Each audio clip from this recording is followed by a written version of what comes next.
Welcome to the Replenish Me show, where we have dynamic guests who help you to be inspired and be replenished. Good evening. My name is Cordelia Gaffar, and I'm your hostess. I help women to be inspired and to create time and space so that they make energy-rich choices and have healthy boundaries with their passion. Through my one-on-one coaching and group programs that are ongoing throughout the year, I create a non-judgmental, safe space for women to connect and co-create and discover themselves. Welcome to season 2 of the Replenish Me show, and now for tonight's show.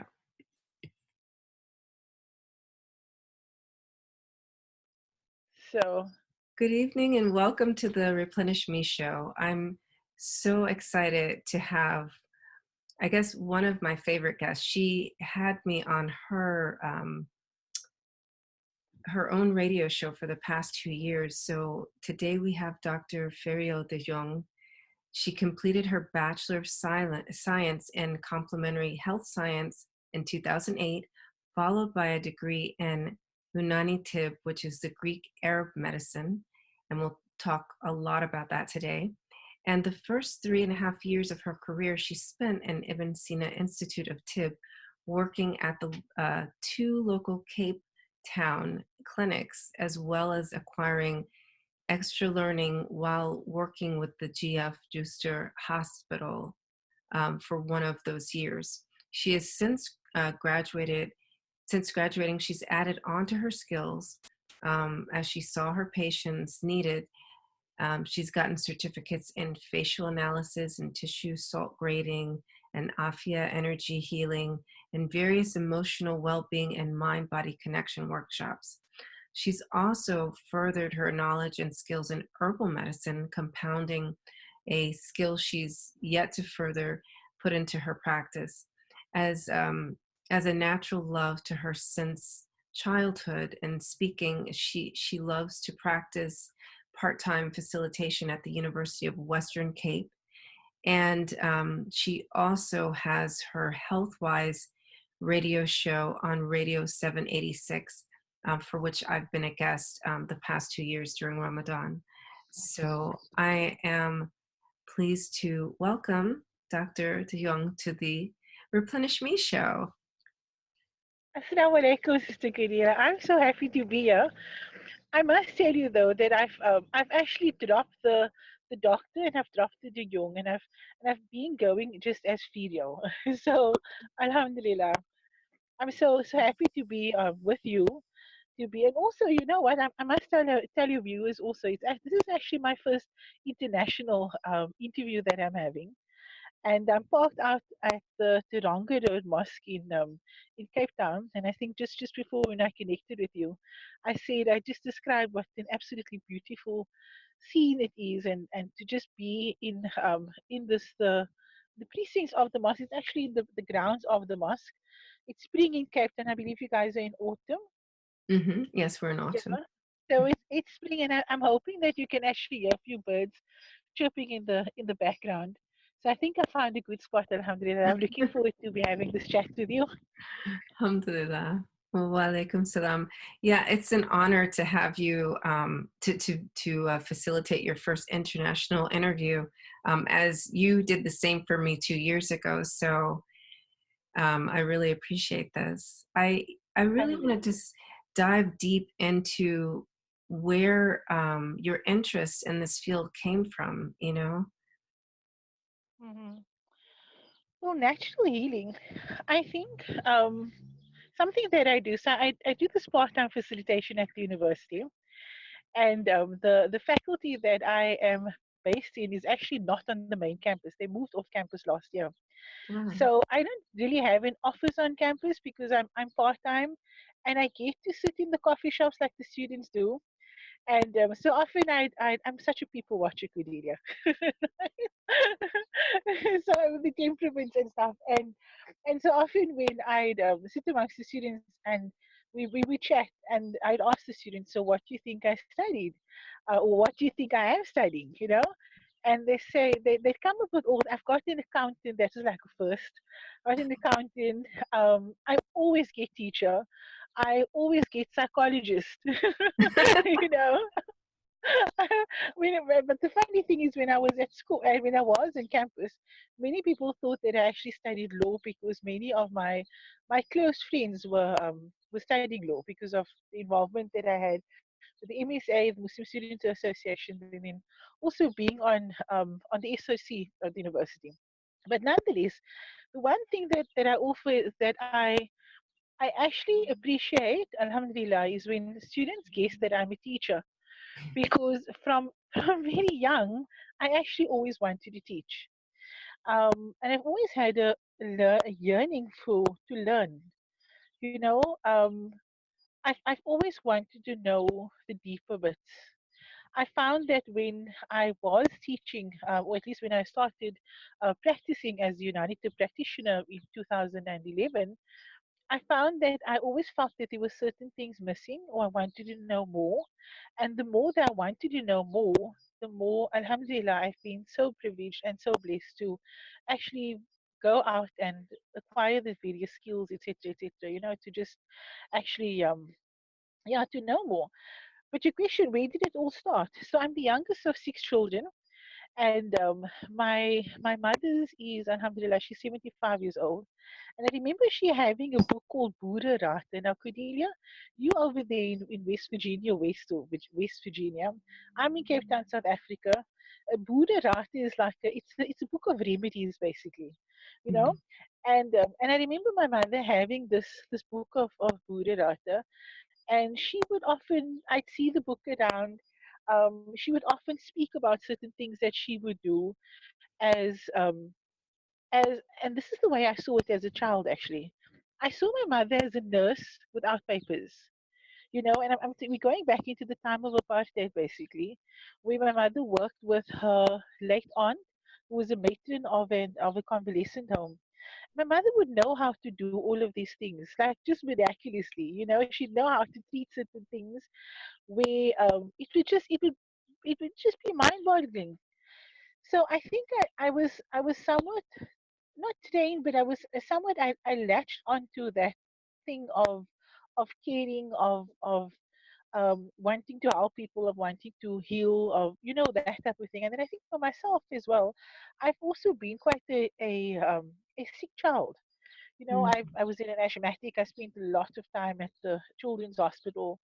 Um, then through my teenage years, this goes into a whole new chapter with the polycystic ovarian syndrome, and then learning a new hobby, or at least wanting to run and joining a running club, and only to have to, something that many people actually don't know, having to stop running because my heart condition started again. So Mhm. I've had quite a few health challenges over the years, but again, it's always been a time for me to do introspection and see, where's this coming from. Why am I having it? Why is Allah allowing or gifting this to me? Um, what's the deeper meaning in it? So it's been a really very personal journey.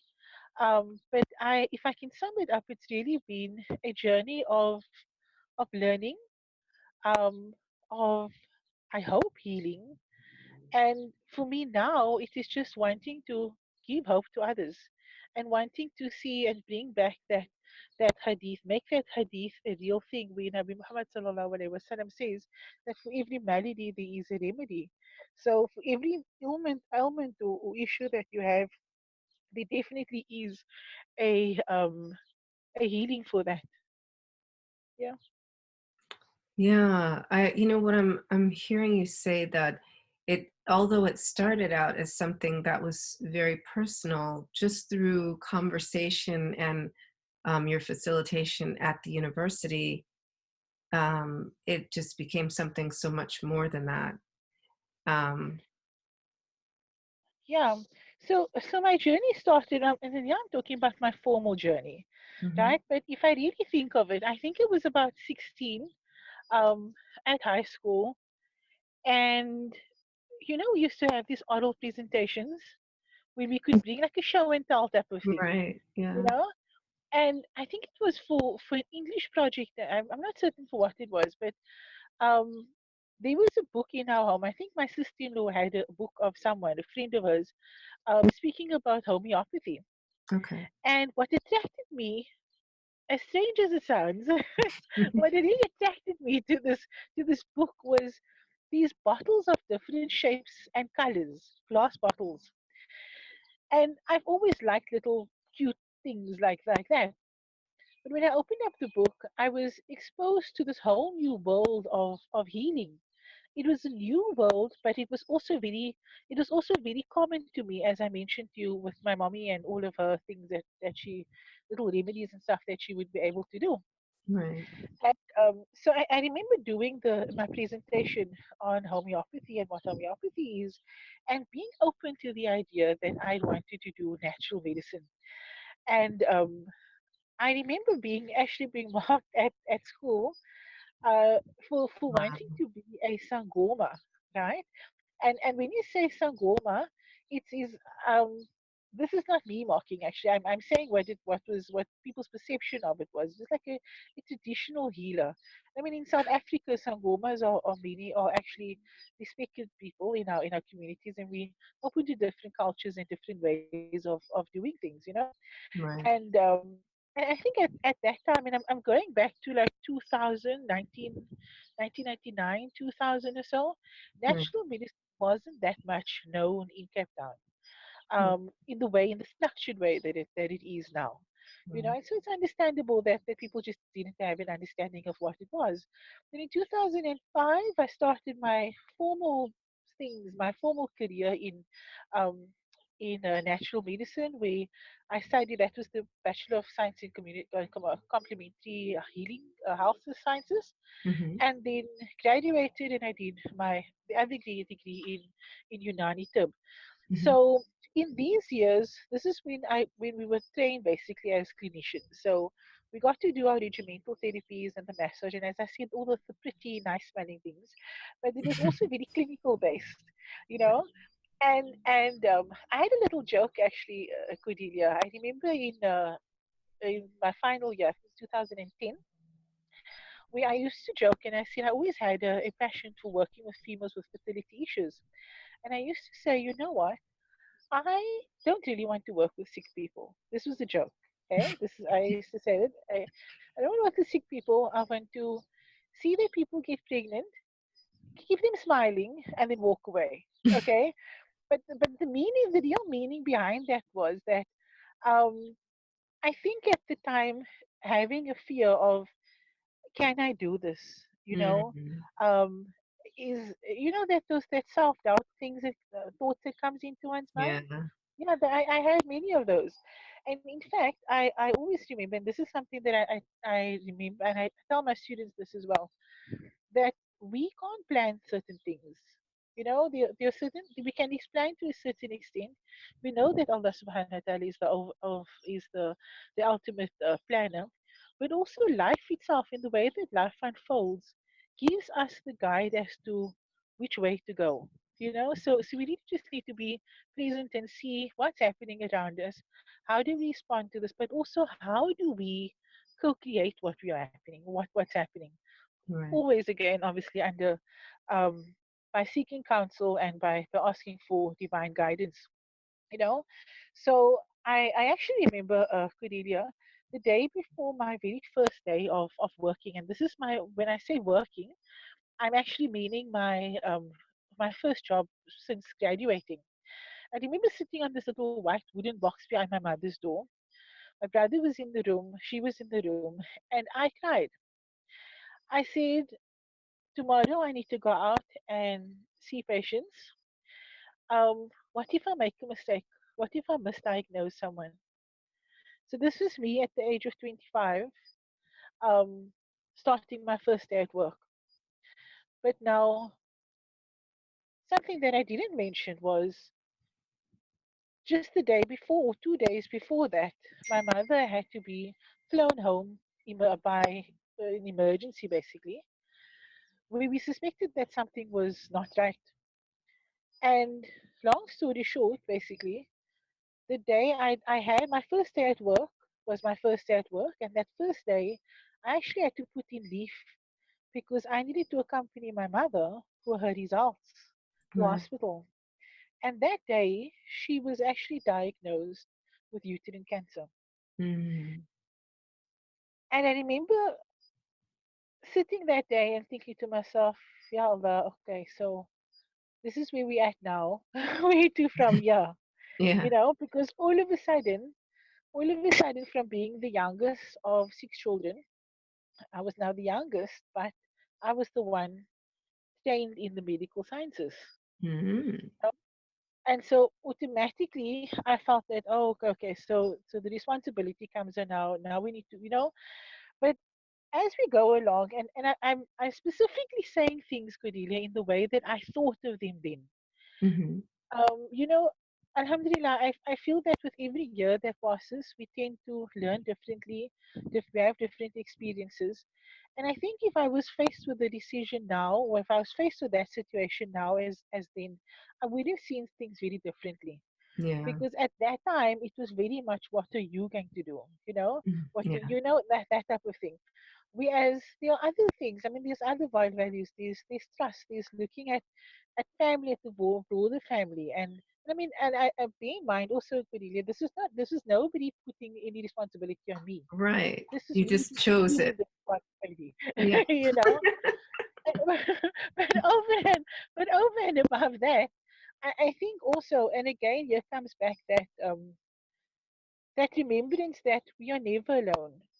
That nothing happens in isolation of what Allah Subhanahu wa Taala lets happen. And so I think if anything over the years, it's that. It's knowing that we are never alone, that we are always in Allah's presence, that whatever happens, we are able to deal because we do have the tools. We just need to, sometimes we need to dig deep and we need to know how to deal with it, but we can deal with it, Yeah. you know? Yeah. So in the end, and I just want to take one split second to talk a little bit about uh, where Unani Tibb comes into this. Like, were you able to use any of the things that you know to help your mother, or you were at that time you were too scared to even try? No, no, no, no. Alhamdulillah. At that time, um, I actually, and surprisingly, we actually spoke about this just last night because and I see this with my own clients, the people that I consult with now.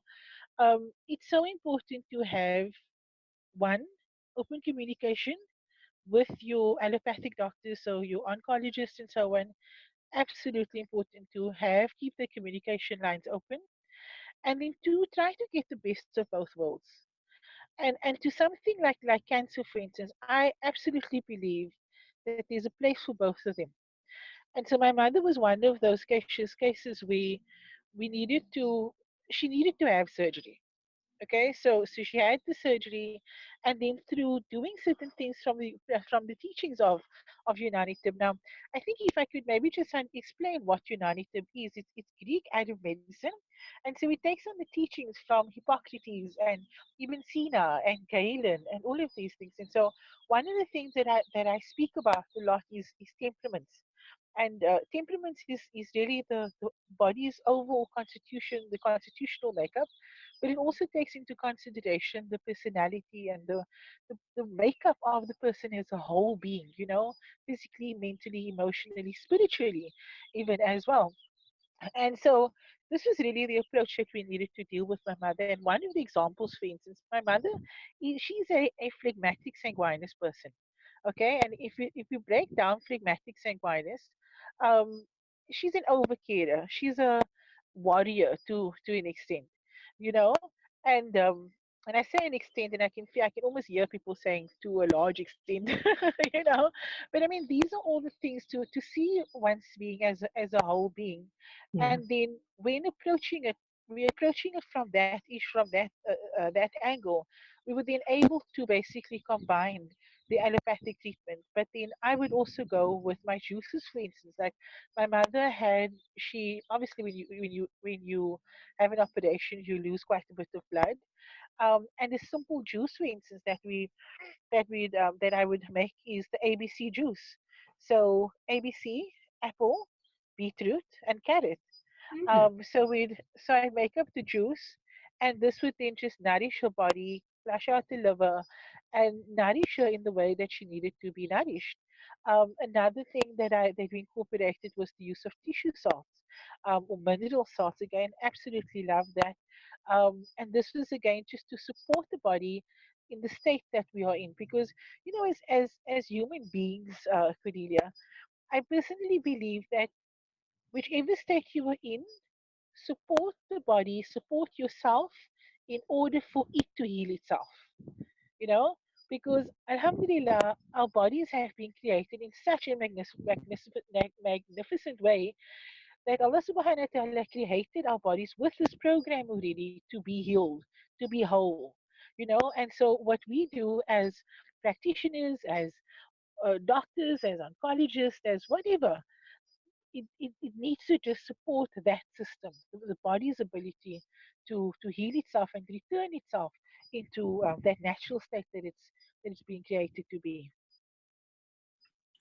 I love that you're saying that our body, well, first of all, a couple of things. Unani Tibb recognizes that all different body types, we all have different type of constitution.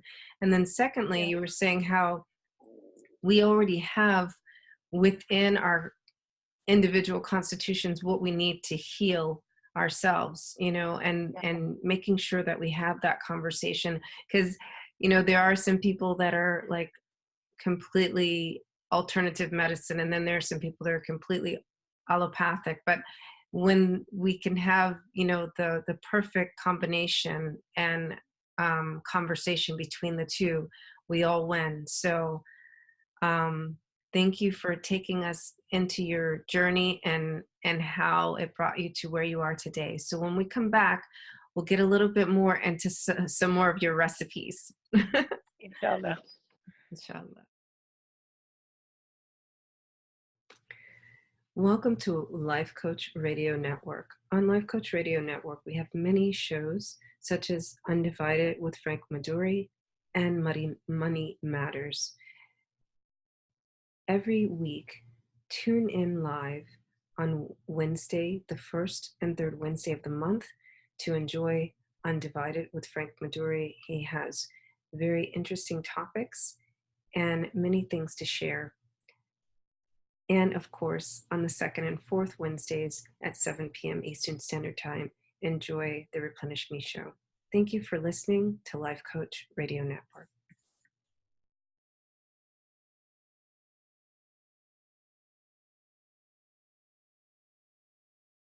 All right, so we're back, and we're going to dive a little bit more into what are some recipes that we can use. So like you mentioned, right now in South Africa, you're in the spring, and here in the Yeah, States, we're in the fall. But still, in yeah, both cases, a lot of people have allergies this time of year. So what is something we can do to help and build up our bodies? yeah. You're talking about allergies, and we mentioned about Unani Tibb. One of the biggest remedies and biggest sunnah remedies as well is the black seed. Yeah, so many people, I know it is a very well known remedy, and I think many people are learning about it now as well.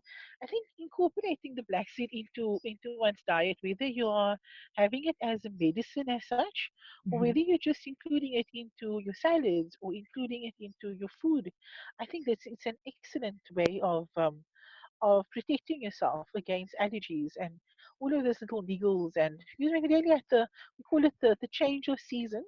Mhm. So you being in autumn, I absolutely love autumn. The cool weather. We are in spring at the moment, and with spring, as you said, it often comes in the allergies. So we're talking about hay fever, we're thinking about eczema flaring up, Mhm. psoriasis to an extent if there are other complications and so on as well. So it's really it can be an uncomfortable time, but it is manageable. So some of the remedies, for instance, as I mentioned with the black seed, and maybe I can mention how you can use it. Okay. Um, so a friend of mine actually recently said that she had run out of a medication that she was using for eczema, and she's got atopic dermatitis as well, and a whole range of allergies. And so what she actually did was she took a bit of the pure black seed oil and she rubbed it onto her skin, and she realized that it not only did it soothe it for then, but she was out of her medication, her medicated ointments. So she continued doing that for the rest of the week, and she saw a great difference. So you can actually take the pure oil, apply it to your skin, clean, or you can use it internally. Now, generally, when you use it internally, we need tend to look at conditions such as diabetes, hypertension, and other medication that you're on as well, because black seed in large doses can be hypoglycemic, so it can drop your sugar a little bit. It can also drop your blood pressure if you're using it in big doses. The safest rule of thumb is to use things as a food, you know. And I think something that I should maybe mention also, I know that many people tend to use the black seeds whole. It's best to actually crush the seeds, because remember the seed is a shell, but you want the oil from that. So crush it a little bit and you'll get better benefit from it, if you're not using the oil itself. The other example, the other uh, remedy that I could maybe, or advice that I can also give, seeing that you in autumn, we or in spring, is to actually eat the fruits and vegetables in season. Now, this was prophetic advice. Yeah, of Nabi Muhammad Sallallahu Alaihi Wasallam, he gave this advice to eat the food that is in season, because foods that are growing in season are the foods that are most nourishing to you in that season. So, for instance, we're looking at you are in autumn. We're looking at oranges, burnt orange, and maybe green, your olive greens, and so on. And here we think of olive oil. That is great here, healing in olive oil.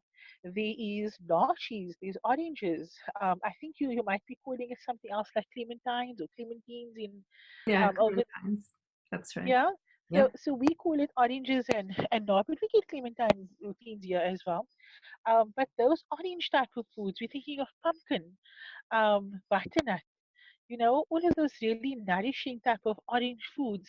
And these are the foods that you would normally notice is good for to prevent colds and your allergies and so on. You know, Another remedy, for instance, that you could mention is garlic. Having a clove of garlic and honey, and if you can maybe just crush one, depending on how big your clove is, the one or two cloves of garlic, crush it, and add a little bit of raw honey on that. Have it in the morning on an empty stomach, and just wash it down with a bit of lukewarm water. If you want, you can even have a little bit of Bulgarian yogurt. I wouldn't really suggest that, but I think the lukewarm water should be okay. Okay. And this also helps with allergies. It helps to prevent and to keep the immune system nice and strong. Another remedy that we might also want to look at is echinacea. Echinacea. You can use this as in a tincture form, in a tablet itself, and even dandelion.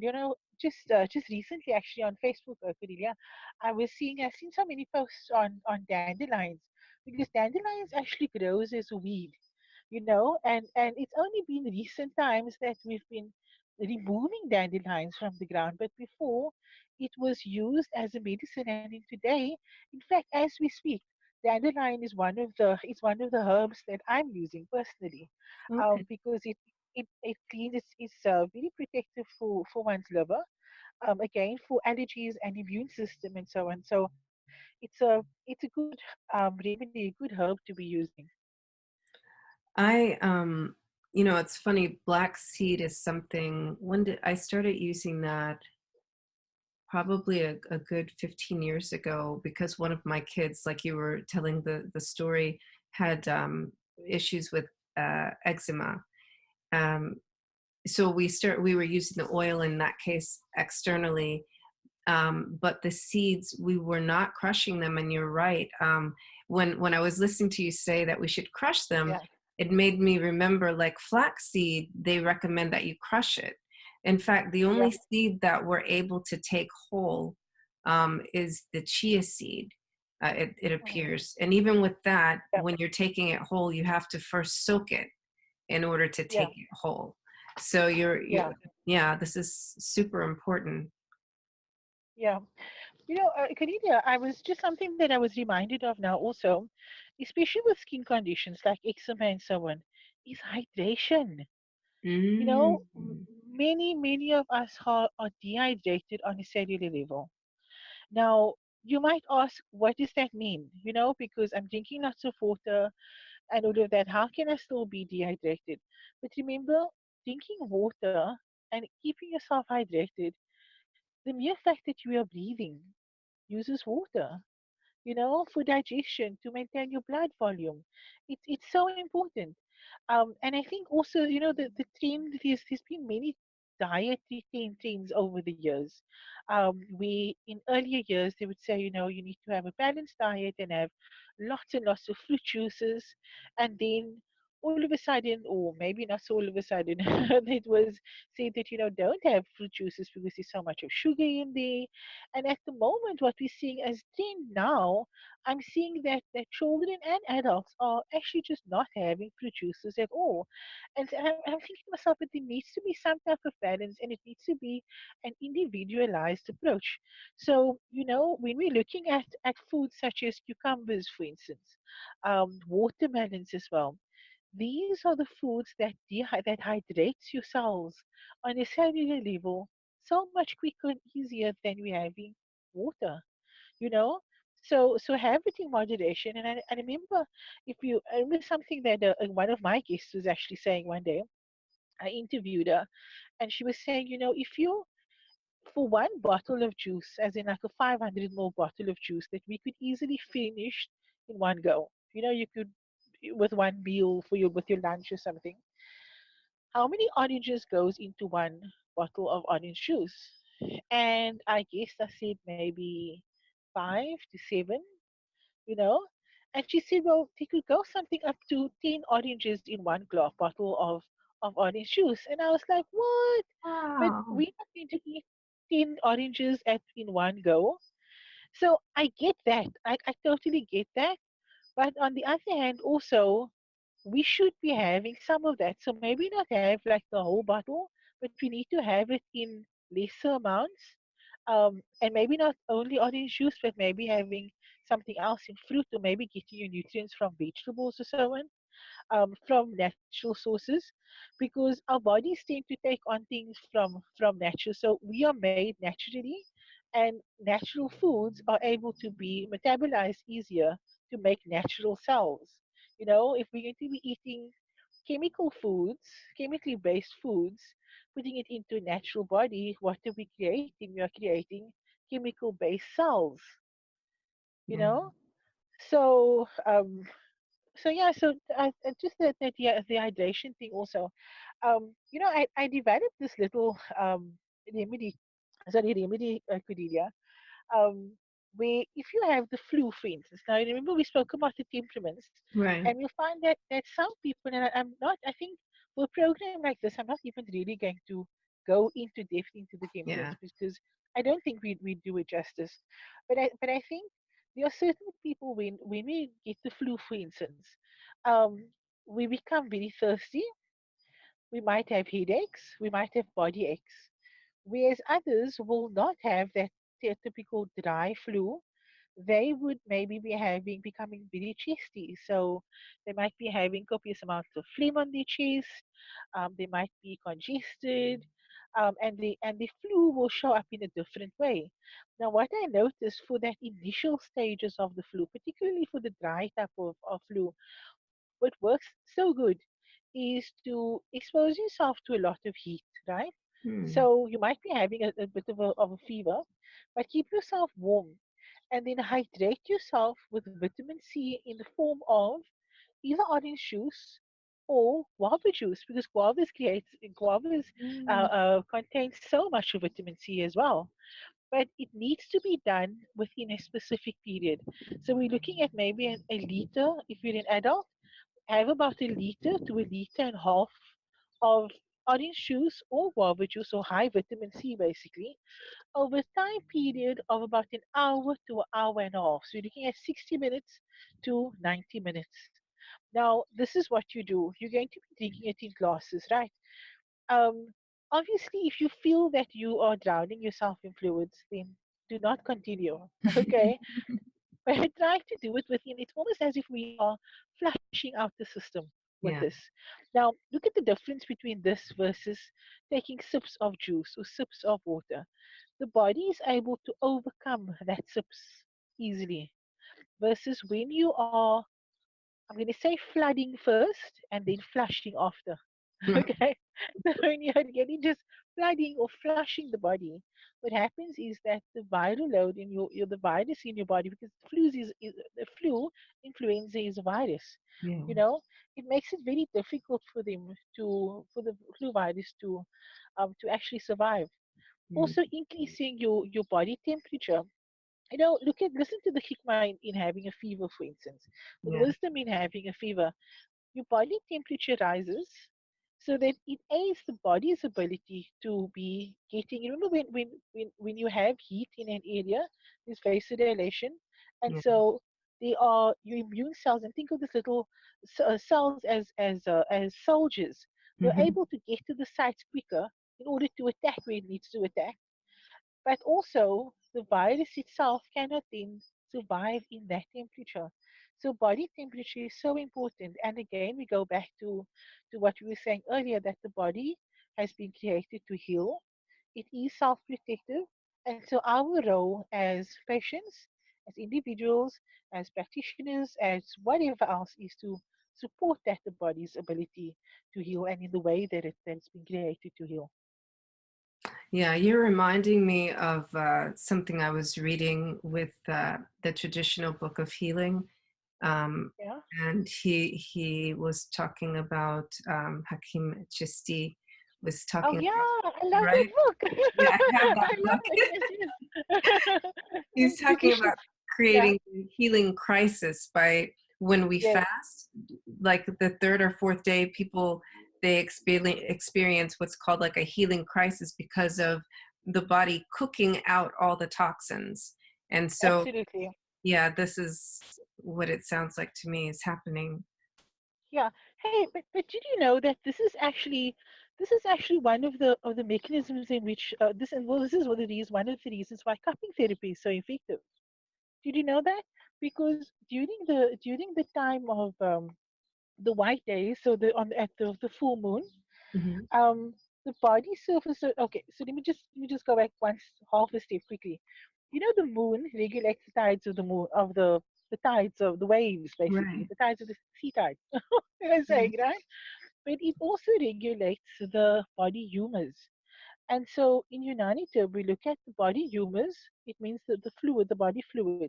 So we're looking at phlegm or mucus, blood, which is the sanguineous humor, bile, which is the bilious humor, and then black bile, which is the melancholic humor.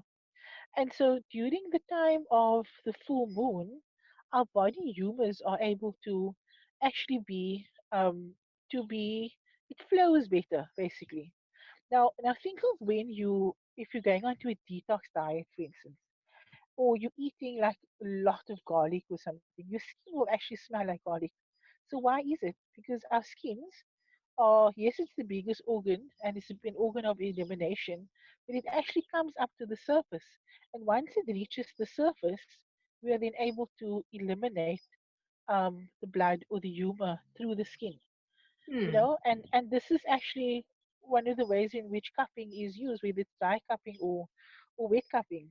So we're moving it out to the surface. You either sweat it out, so sit in a sauna, or as I mentioned earlier, keep heated, keep yourself warm and you actually sweat out the virus.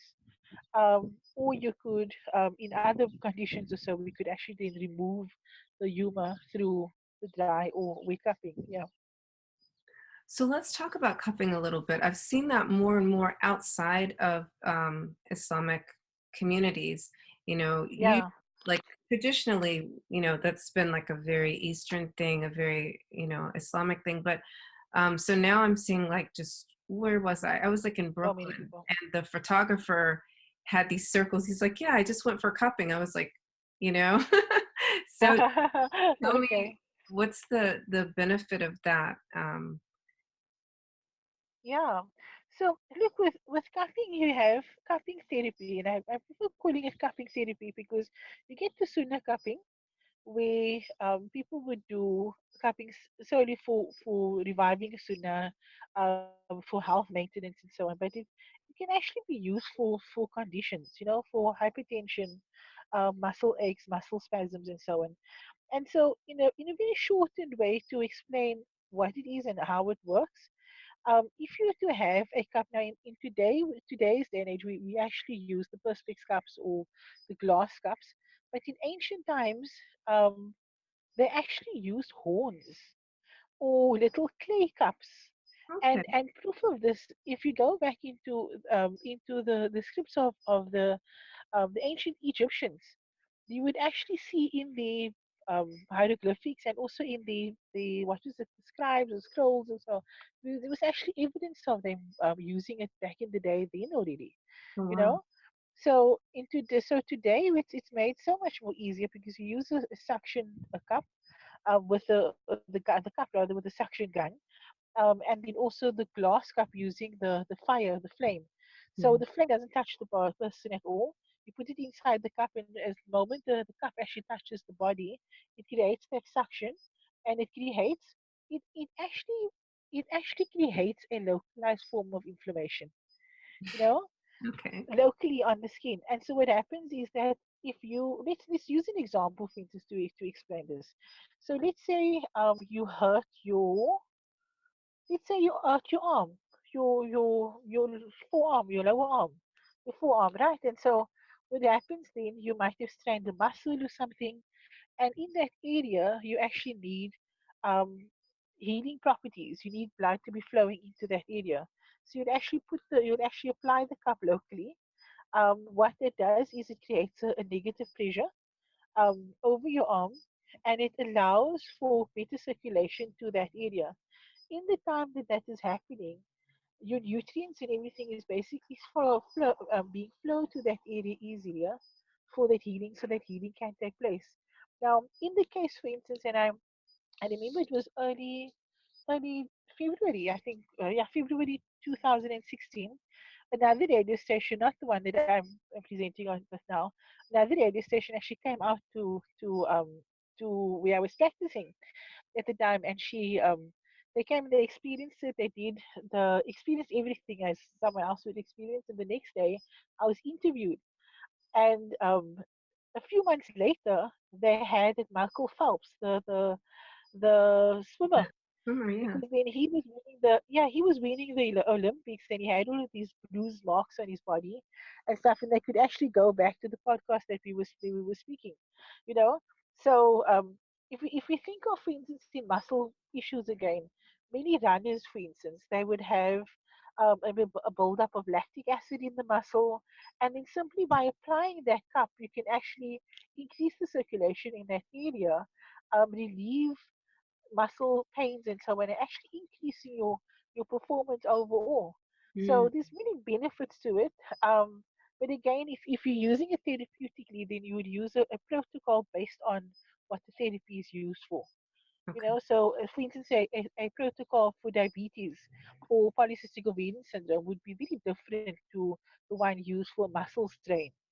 So it's an individualized approach, but one of those absolute gifts from the sunnah, from traditional medicine, that we are able to bring into 2019 and use it effectively, alhamdulillah. Yeah. Yeah, alhamdulillah. Okay. So it can, so he was using it specifically to have peak performance, but You can also use it Yeah, to repair your muscles and recover faster. yeah, yeah. As I said, for muscular issues, but then also other than muscular issues, um, also for conditions, so your chronic diseases, as I mentioned, for diabetes and so on. And the beautiful thing about cupping actually is, Cordelia, um, when I was studying, hey, and I actually mentioned this to someone not long ago. When I was studying, I didn't have much of an appreciation for cupping. It was one of those regimental therapies that you learn and you do because you need to do it. But when I started working the year after that, and we were to see so many people and so on. I then saw the benefit in it. Something that often also stands out for me is how the cupping not only works on a physical level, but it can also go into the emotional level. I mean, I can tell you stories upon stories. One particular case, for instance, where I was working with a particular boy, and this boy was actually he was labeled as the class bully, Mm, you know, and I did what I needed to do with him, and I suggested to his parents that I do the cupping on him, and I did the cupping. I When I put the cup on, we could actually see the amount of heat that was coming from his system. Now, going back again into the teachings of Unani Tibb, where you work at on a temperamental level, we would notice that people who are more heated would naturally become angry quicker than right. those who are colder or those who are slower. You Mm, know, so that heated emotions can actually be is one of cupping is something that can be used um, in conjunction with the rest of your protocol for um, for emotional issues as such. And I mean, this is a little boy about 9 years old. There are so many adults who can benefit from these things as well. Yeah, wow, that's really remarkable. So I know like a lot of people may think, oh, the humors, the four humors, nobody, talks about that anymore. Because I guess for allopathic medicine, we kind of stopped right at the turn of the 20th century, yeah, recognizing all those parts of the human being, right?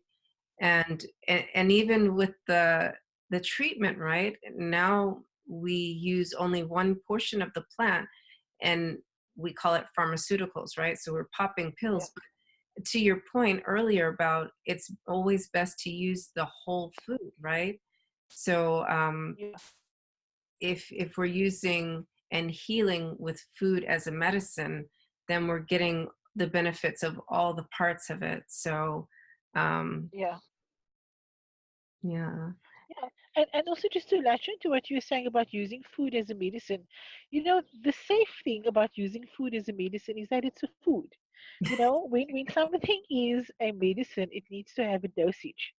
So you need to say you are taking so many grams of X, Y, and Z over a period of 5 days, and you use it 3 times a day. So that there would be a dosage for that. And if this does, if you're having a reaction to it, you need to use something else to count. That's for medicine, what makes up an actual medicine, Right. as such. But what there was a point that you were mentioning about the food. uh what was it? When you use all the parts, you're using all the parts. Oh, that's it, yes. So I mentioned dandelions earlier, right? And so in phytotherapy, which is something that I didn't study, phytotherapy it's the study of Western medicine, or Western herbal medicine, and how herbs itself can be used for the body, for various conditions in the body. I do a lot of more philosophy with the herbs, with the foods, with the emotions, and it's a little bit more um, rounded or more comprehensive than the herbs only. But something that I absolutely love about phytotherapy is that it teaches us how to use the herbs, and there's a term for it, how to use herbs synergistically. Mm, Synergistically, yes. basically, yeah, but it's using the whole plant. So, for instance, if I can go back to dandelion, um, and the dandelion, we can use the whole plant. We can use from the roots, we can use the leaves, we can use the flowers. And the interesting thing, for instance, is if you look at the roots are better suited at detoxifying the liver, Mhm. whereas the leaves is better suited for the kidneys. And how amazing is that? You Yeah. know, subhanallah. But if you use the whole plant together, you then just get that overall condition. It's Asr time in Cape Town now. Oh, As okay. I mentioned, I'm in the mosque area, so that's the adhan going off at the moment. Yeah, Thank you for sharing that um, about dandelions. And we just don't realize, the benefits. That's the thing about using different parts and isolating it as opposed to using the whole thing. And also yeah, a gift that we get to hear the adhan for Asr. absolutely. Yeah, stay from Cape Town. I love So that. beautiful. Well, we'll be right back with the last part here shortly, where we learn more about what you're up to. Inshallah.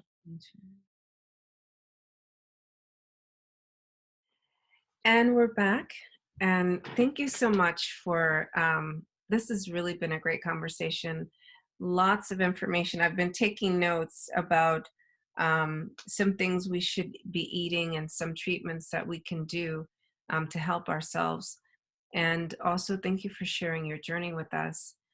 Now, even if we don't live in South Africa, I Uh-huh. think there's a way that we can still work with you. So, can you tell us more about that? Yes, inshallah. So over the past few years, and as I've mentioned, that I've always been liking to learn. I've loved learning new things, but then also sharing things.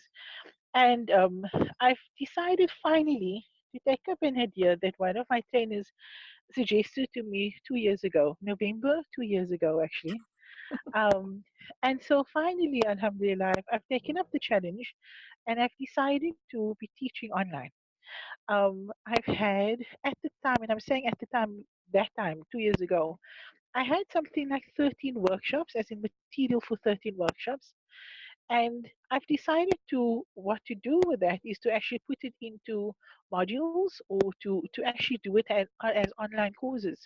Because I realized that the challenges that we have in Cape Town, in South Africa, it might be seasonal, but it also affects others the world over, Yes. you know. And so this knowledge that we get from Allah subhanahu wa ta'ala, it is really it's a gift, but we cannot hold on to it. We need to let go of it, we need to give it, we need to share it, we need to allow others to gain benefit from it. And so that's where I'm at. Inshallah, I'll be having some online courses, online workshops, and so on. And I think that at this point, if viewers could maybe just add me on Facebook for now. um, I will share details of a website and all of that with you, and we could maybe post it at a later time, inshallah. Yeah, absolutely. Yeah. So inshallah, um, follow Ferial on Facebook. Um, and I'll put the exact link, but it's Ferriero De Jong. And Yeah, we'll get the actual link for your online course and everything. And yeah, yeah. Cordelia, something that I think that I want to maybe mention is because in the past, or for our discussion now, I've been speaking quite a bit about um, I've been talking in the context of dealing with family members, dealing with ourselves, dealing with children, dealing with patients if you're a practitioner or so. But my key focus now is really on nurturing the nurturer. And so just recently, Alhamdulillah, I've actually launched a workshop called Nurturing the Nurturer, and working around looking at it around we how we are able to nourish and nurture ourselves better in order to serve those who we care about better. So the work is around for practitioners, for mothers, for carers, for patients themselves. So yeah, I'm excited. It's a bit emotional because I think you can understand also that as much as there's so much of excitement that goes about it, it's also it's things that is it's not up in the air thing, so to say. It's deep rooted. It's things that we need to make a difference.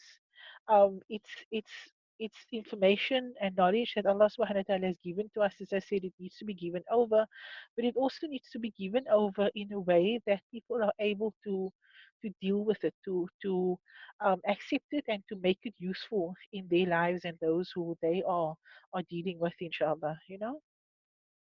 Absolutely. And this is like perfect that you're on the Replenish Me show because um this we're all about nurturing ourselves. So for you to Yeah, have an actual course available to nurture nurturers is just perfect. So thank you for yeah, sharing that with us. And thank you for sharing that with the world, really, because it's so overdue. And I was having a conversation yesterday with someone saying, well, there is not a culture that I've come across in the world where it's socially acceptable for women to take their cape off, you know? okay. And right? Yeah, yeah. And we just like, it doesn't really matter. You could be polka dot, stripe, whatever you are. But in all cultures that I've come across, the nurturer That's it. is the woman, and the woman must wear that cape. But Yeah. for that same woman or nurturer to want to nurture themselves, it's not socially acceptable. So yeah, thank you for offering that. We really need it. Yeah, inshallah. And so I'll definitely be in touch with you on Yeah. that. And I must tell you also, Hadikudilia, that it's been an absolute pleasure to have been on your show. And I think sometimes, when we just have these casual conversations, we don't realize how much, or that at least that there is benefit for someone else listening in.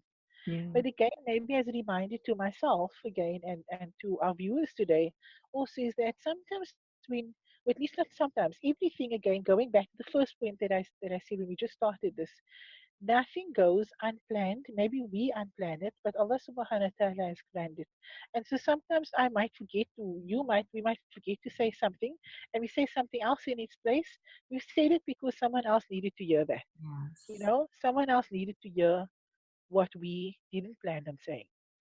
So if there's anyone who gained benefit from that, inshallah, may Allah accept it from us, and pardon us also if there was things that we could have done better for this time. Thank you. Yeah. So just any closing remarks or wisdom do you want to share to close the show? Closing remarks. There's so many good idea. I think I would like to round up with the fact, as I said, that we are our bodies, and not only our physical bodies, that we as whole beings, on a physical level, on a spiritual level, mental level, on emotional level,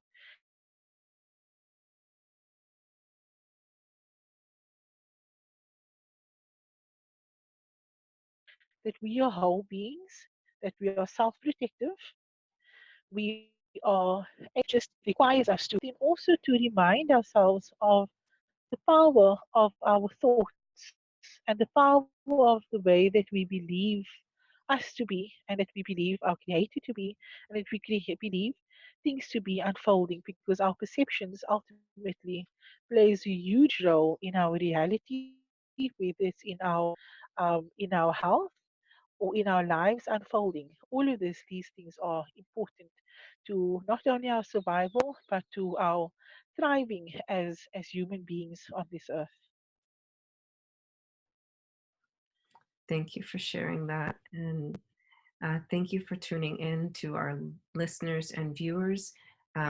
If you've benefited from this conversation, whether you're watching us on YouTube or listening on the Life Coach chat channel, sharing is caring. So please share this with someone else and have a good evening.